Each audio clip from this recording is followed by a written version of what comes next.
नमस्कार बच्चों, आज के सेशन में हम आपकी पाठ्यपुस्तक क्षितिज भाग 2 का पाठ नेताजी का चश्मा पाठ के प्रश्न अभ्यासों को हल करेंगे। इस पाठ के लेखक हैं स्वयं प्रकाश जी ने इस पाठ की रचना की है। तो देखिए बच्चों, चलते हैं प्रश्न अभ्यासों पर। यदि आपने हमारे चैनल को सब्सक्राइब नहीं किया है तो सब्सक्राइब कर लें। पहला प्रश्न है, सेनानी न होते हुए भी चश्मे वाले को लोग कैप्टन क्यों कहते थे? सेनानी नहीं होते हुए भी चश्मे वाले को लोग कैप्टन कहते थे, क्यों कहते थे? तो उत्तर इस प्रकार है बच्चों, सेनानी न होते हुए भी लोग चश्मे वाले को कैप्टन इसलिए कहते थे क्योंकि कैप्टन चश्मे वाले में नेताजी के प्रति अगाध लगाव एवं श्रद्धा का भाव था। वह शहीदों एवं देशभक्तों के अलावा अपने देश से उसी तरह लगाव रखता था जैसा कि फौजी व्यक्ति रखते हैं। उसमें देश प्रेम एवं देशभक्ति का भाव कूट कूट कर भरा था। वह नेताजी की मूर्ति को बिना चश्मे के देखकर दुखी होता था, क्योंकि एक देशभक्त ही ऐसा कर सकता है। प्रश्न नंबर 2 है, हवलदार साहब ने ड्राइवर को पहले चौराहे पर गाड़ी रोकने के लिए मना किया था, लेकिन बाद में तुरंत रोकने के लिए कहा। तो पहला, हवलदार साहब पहले मायूस क्यों हो गए थे? ख, मूर्ति पर सरकंडे का चश्मा क्या उम्मीद जगाता है? हवलदार साहब इतनी सी बात पर भावुक क्यों हो उठे? तो उत्तर इस प्रकार है, का उत्तर है, हवलदार साहब पहले मायूस क्यों हो गए थे? तो हवलदार साहब इसलिए मायूस हो गए थे क्योंकि वे सोचते थे कि कस्बे के चौराहे पर मूर्ति तो होगी पर उसकी आंखों पर चश्मा नहीं होगा। अब कैप्टन तो जिंदा नहीं है जो मूर्ति पर चश्मा लगाए। देशभक्त हवलदार साहब को नेताजी की चश्मा विहीन मूर्ति देखकर उसका मन उदास हो जाता था। वह मूर्ति उसे उदास कर देती थी क्योंकि उसके चश्मा नहीं लगा था। दूसरा, मूर्ति पर सरकंडे का चश्मा क्या उम्मीद जगाता है? तो उत्तर इस प्रकार है इसका, मूर्ति पर सरकंडे का चश्मा यह उम्मीद जगाता है कि देश में देश प्रेम एवं देशभक्ति समाप्त नहीं हुई है। बच्चों द्वारा किया गया कार्य स्वस्थ भविष्य का संकेत है। उसमें राष्ट्र प्रेम के बीज अंकुरित हो रहे हैं।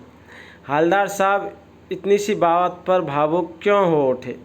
तो हवलदार साहब सोच रहे थे कि कैप्टन के न रहने से नेताजी की मूर्ति चश्मा विहीन होगी, परंतु जब यह देखा कि मूर्ति की आंखों पर सरकंडे का चश्मा लगा है तो उनकी निराशा आशा में बदल गई। उन्होंने समझ लिया कि युवा पीढ़ी में देश प्रेम और देशभक्ति की भावना है जो देश के लिए शुभ संकेत है। यह बात सोचकर वे भावुक हो गए। अगला प्रश्न, आशय स्पष्ट कीजिए। बार बार सोचते क्या होगा उस कौम का जो अपने देश की खातिर घर गृहस्थी जवानी जिंदगी सब कुछ होम देने वालों पर भी हंसती है और अपने लिए बिकने के मौके ढूंढती है। तो उत्तर इस प्रकार है, उक्त पंक्ति का आशय है कि बहुत से लोगों ने देश के लिए अपना सब कुछ बलिदान कर दिया। कुछ लोग उनके बलिदान की प्रशंसा न करके ऐसे देशभक्तों का उपहास उड़ाते हैं। लोगों में देशभक्ति की ऐसी घटती भावना निश्चित रूप से निंदनीय है।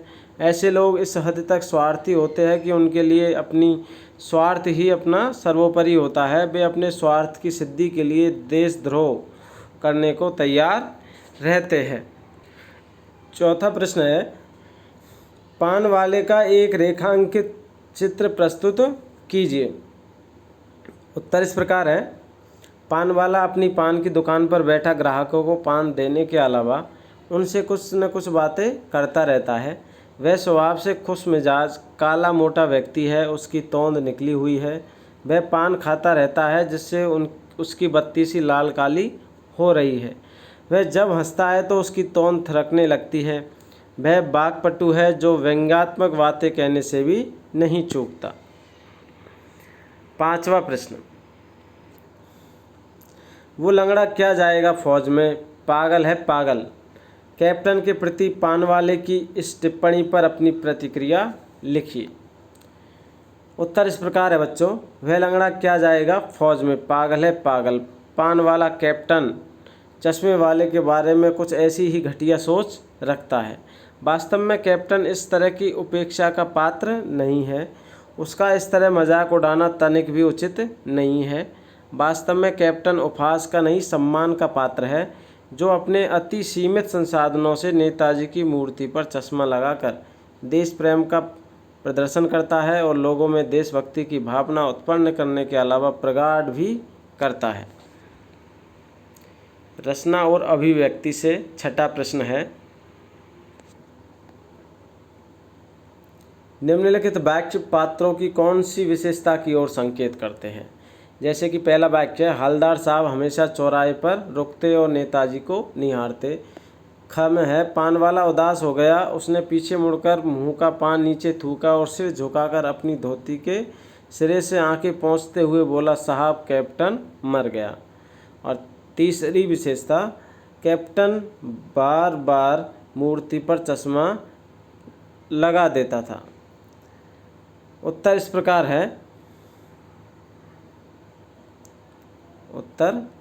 प्रकार है, हवलदार साहब अपने कर्म के प्रति सजग तथा पान खाने के शौकीन थे। उनके मन में शहीदों और देशभक्तों के प्रति आदर की भावना थी। नेताजी की मूर्ति को रुककर ध्यान से देखना तथा चश्मा विहीन मूर्ति को देखकर आहत होना इसका प्रत्यक्ष उदाहरण है। वे चाहते हैं कि युवा पीढ़ी में यह भावना और भी प्रबल हो। खा का आंसर है, पान वाला प्राय कैप्टन चश्मे वाले का उपहास करता था, जिससे ऐसा लगता था जैसे उसके अंदर देशभक्ति का भाव नहीं है। पर जब कैप्टन मर जाता है तब उसके देश प्रेम की झलक मिलती है। वह कैप्टन जैसे व्यक्ति की मृत्यु से दुखी होकर हवलदार को उसकी मृत्यु की सूचना देता है। ऐसा करते हुए उसकी आंखें भर आती है, उसकी आंखें नम हो जाती है। गा का आंसर है, कैप्टन भले ही शारीरिक रूप से फौजी व्यक्तित्व वाला न रही हो, कैप्टन की जो शरीर रूप से विकलांग थे, फौजी वाला उनका व्यक्तित्व नहीं था, पर मानसिक रूप से वह फौजियों जैसी ही मनोभावना रखता था। उसके हृदय में देश प्रेम और देशभक्ति की भावना कूट कूट कर भरी थी। नेताजी की चश्मा विहीन मूर्ति देखकर वह आहत होता था और उस कमी को पूरा करने के लिए अपने सीमित आय से भी चश्मा लगा दिया करता था, ताकि नेताजी का व्यक्तित्व अधूरा न दिखे। उसकी देशभक्ति का इस बात से पता लगता है कि उसके पास आय के साधन नहीं थे, उसके पास इनकम का कोई ज़्यादा बड़ा स्रोत नहीं था, सीमित स्रोत थे। फिर भी नेताजी की मूर्ति पर वह चश्मा लगा दिया करता था, जिससे नेताजी का व्यक्तित्व अधूरा न दिखे। सातवां प्रश्न है, जब तक हवलदार साहब ने कैप्टन को साक्षात नहीं देखा था तब तक उसके मानस पटल पर उसका कौन सा चित्र रहा होगा, अपनी कल्पना से लिखिए। तो उत्तर इस प्रकार है बच्चों, जब हवलदार साहब ने कैप्टन को साक्षात रूप से नहीं देखा था तब तक उसके मानस पटल पर कैप्टन का व्यक्तित्व एक फौजी व्यक्ति जैसा रहा होगा, जो लंबे कद वाला, मजबूत कदकाठी वाला, हट्टा कट्टा दिखता होगा। उसका चेहरा रौवीला और घनी मूँछों वाला रहा होगा। वह अवश्य ही नेताजी की फौज का सिपाही रहा होगा और वह हर कोण से फौजियों जैसा दिखता होगा। ऐसा हवलदार साहब के मानस पटल पर उसका चित्र था। किसका? कैप्टन चश्मे वाले का। प्रश्न नंबर 8,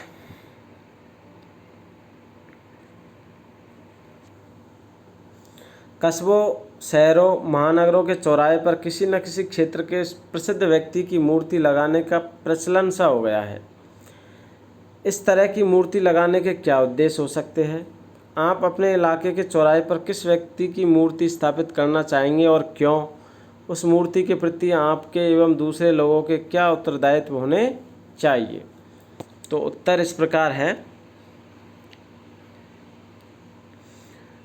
मूर्ति लगाने का उद्देश्य समाज सेवा, देश सेवा या ऐसे ही अन्य क्षेत्रों में उत्कृष्ट कार्य करने वाले प्रसिद्ध व्यक्तियों की मूर्ति प्राय कस्बों, चौराहे, महानगरों, शहरों में लगाई जाती है। ऐसी मूर्तियां लगाने का उद्देश्य सजावटी न होकर उद्देश्यपूर्ण होता है। क्या उद्देश्य होता है? लोग ऐसे लोगों के कार्यों को जाने तथा उनसे प्रेरित हो। लोगों में अच्छे कार्य करने की रुचि उत्पन्न हो और उसके लिए प्रेरित हो। लोग ऐसे लोगों को भूले न तथा उनकी चर्चा करते हुए युवा पीढ़ी को भी उनसे परिचित कराएं। खामे है, मैं अपने इलाके के चौराहे पर चंद्रशेखर आज़ाद की प्रतिमा लगाना चाहूँगा। आप भी अपने इलाके के चौराहे पर आपके जिसको आप चाहते हो उसकी आप प्रतिमा लगा सकते हो, ताकि लोगों की विशेषकर युवा वर्ग को अपने देश के लिए कुछ कर गुजरने की प्रेरणा मिले। वे अपनी मातृभूमि पर आँच न आने दे और अपने जीते जी देश को गुलाम होने से बचाने के लिए अपने प्राणों की बाजी लगाने से भी न हिचकिचाए।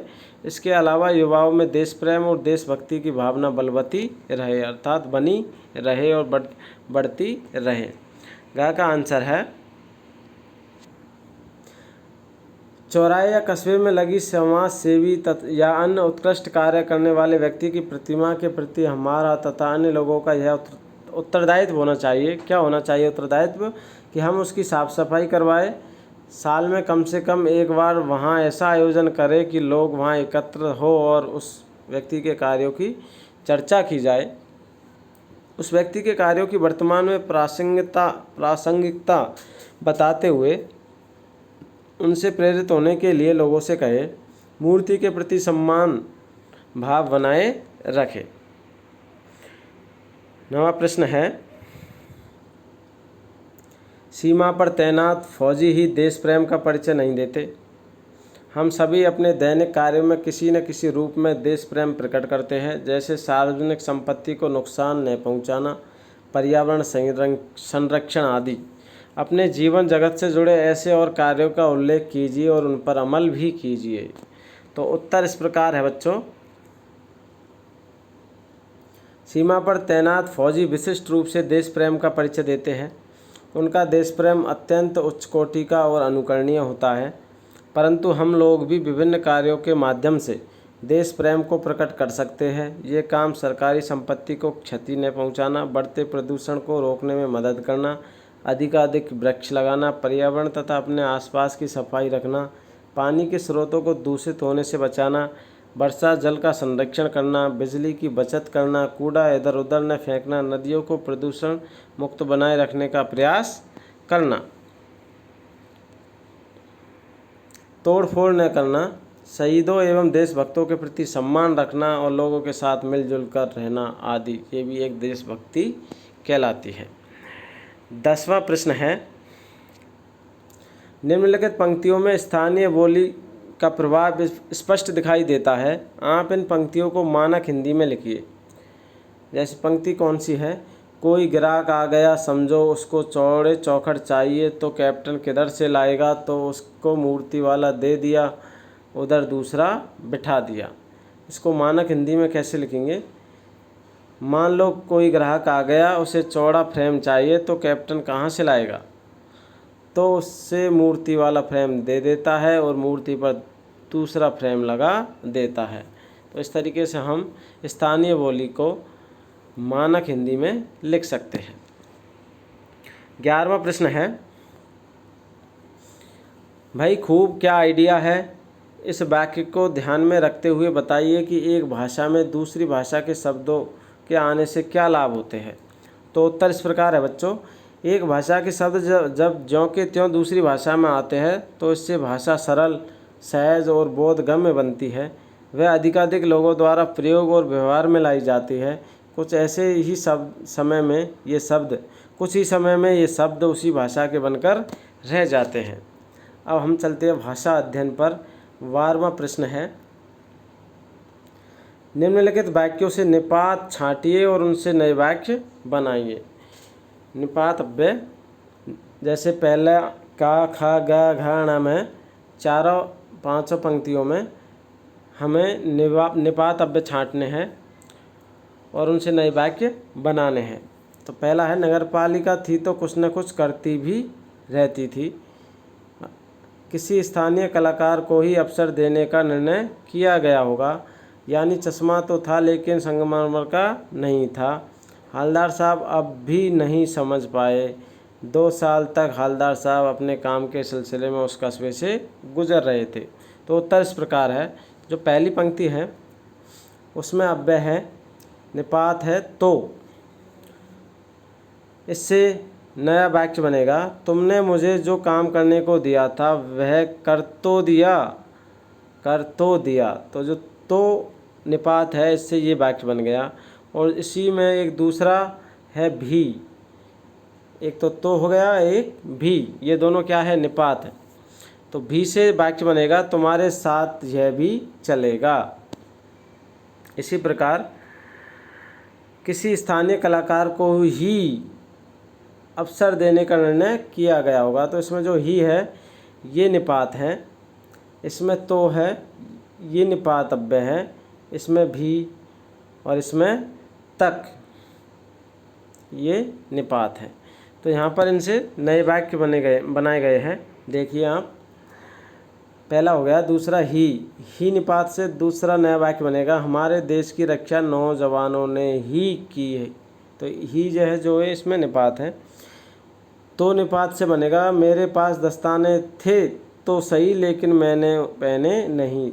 तो भी से उस मूर्ख को भी नहीं समझा पाओगे। तक निपात से उसने मेरे कमरे की ओर झांका तक नहीं। इसी प्रकार 13वां प्रश्न है। 13वां प्रश्न में कर्मवाच्य में बदलना है वाक्यों को। जैसे कि पहला वाक्य है, वह अपनी छोटी सी दुकान में उपलब्ध गिने चुने फ्रेमों में से नेताजी की मूर्ति पर फिट कर देता है। तो इसको हम कर्मवाच्य में बदलेंगे। तो कर्मवाच्य में इस तरीके से बदलेंगे कि उसके द्वारा अपनी छोटी सी दुकान में उपलब्ध गिने चुने फ्रेमों में से नेताजी की मूर्ति पर फिट कर दिया जाता है। ये हो गया कर्मवाच्य। अगला है खा में, पान वाला नया पान खा रहा था।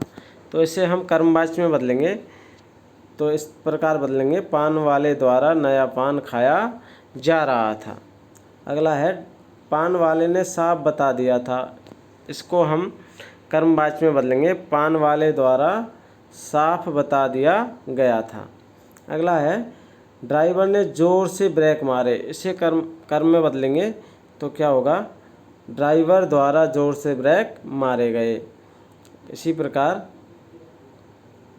नेताजी ने देश के लिए अपना सब कुछ त्याग दिया। इससे हम कर्मवाच्य में बदलेंगे।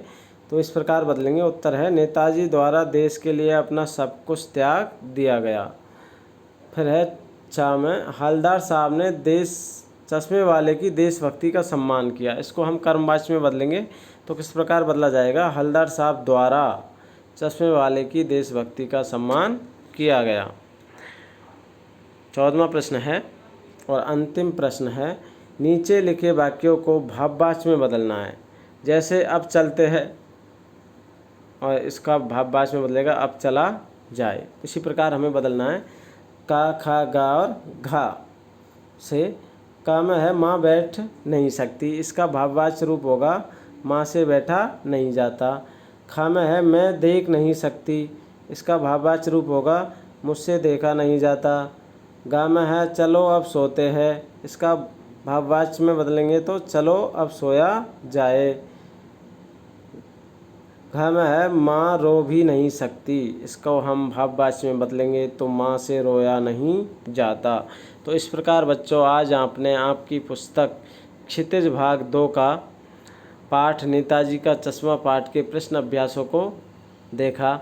उम्मीद करता हूँ आप सभी को सभी प्रश्नों का हल समझ में आ गया होगा। अब आप हमारे इस वीडियो को लाइक कीजिए, दोस्तों के साथ शेयर कीजिए और हमारे चैनल को सब्सक्राइब कीजिए। धन्यवाद।